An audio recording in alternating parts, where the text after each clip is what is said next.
दोस्तों, केरल में कांग्रेस को बड़ा झटका लगा है और केरल के कई ईसाई जैसे ही वक्फ बोर्ड बिल संसद में पास हुआ, उन्होंने भारतीय जनता पार्टी का दामन थाम लिया। इन ईसाइयों का कहना यह है कि हम पिछले 174 दिनों से धरना और प्रदर्शन कर रहे हैं। लगभग 1000 केरल की चर्च वक्फ बोर्ड के विरोध में धरना प्रदर्शन कर रही थी, लेकिन उनके पास कोई भी, ना तो वामपंथी दल ना तो कांग्रेस का कोई लीडर आया और उनको कोई मदद नहीं करी। मामला कोर्ट तक में पहुंचा और उन्होंने कहा कि वक्फ बोर्ड हमारे जो जमीन है पैतृक, उस पर दावा ठोक रहा है। इससे लगभग 404 एकड़ में जो जमीन है, जो मछुआरों के लिए थी, जिसमें 600 परिवार लगभग रह रहे हैं, उसमें 510 परिवार ऐसे हैं जो कैथोलिक ईसाई हैं, 90 परिवार उसमें हिंदू हैं।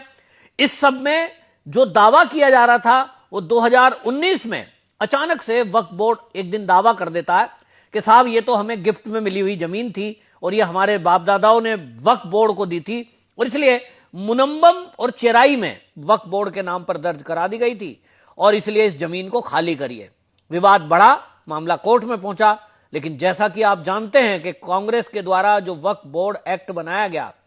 उसमें यह प्रावधान कर दिया गया था कि कोई भी कोर्ट के अंदर उसकी सुनवाई नहीं होगी।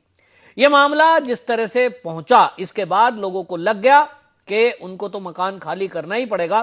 क्योंकि वक्फ बोर्ड बिल जो है वो कहता है कि मामले की सुनवाई केवल ट्रिब्यूनल में हो सकती है और ट्रिब्यूनल में इसमें मुस्लिम कैंडिडेट हैं, तो इनके साथ तो न्याय होगा नहीं। इसी सब को देखते हुए जब इनको ये लग गया, जो बीजेपी की केंद्र की मोदी की सरकार है, वो एक बिल ला रही है जिसमें कि ये पुराना बिल कैंसिल कर दिया जाएगा, रद्द कर दिया जाएगा, तो इनको उम्मीद जगी। और इसलिए आपने देखा कि जिस दिन ये राज्यसभा से बिल पास हुआ, उस दिन केरल के ये ईसाई समुदाय के लोग पटाखा बजा रहे थे, मिठाई बांट रहे थे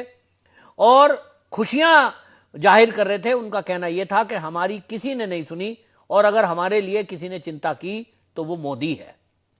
इसीलिए आपको बता दूं कि भारतीय जनता पार्टी के प्रदेश अध्यक्ष राजीव चंद्रशेखर वहां एक्टिव थे और उनको जाकर के वो धरना प्रदर्शन स्थल पे भी मिले थे। उनका कहना यह था कि हमने तो हमेशा से कांग्रेस को सपोर्ट किया है, लेकिन कांग्रेस की तरफ से कोई भी एक लीडर, उनका बड़ा लीडर हमारे बीच नहीं आया, चाहे वो सोनिया गांधी हो, चाहे वो राहुल गांधी हो या प्रियंका गांधी वाड्रा हो।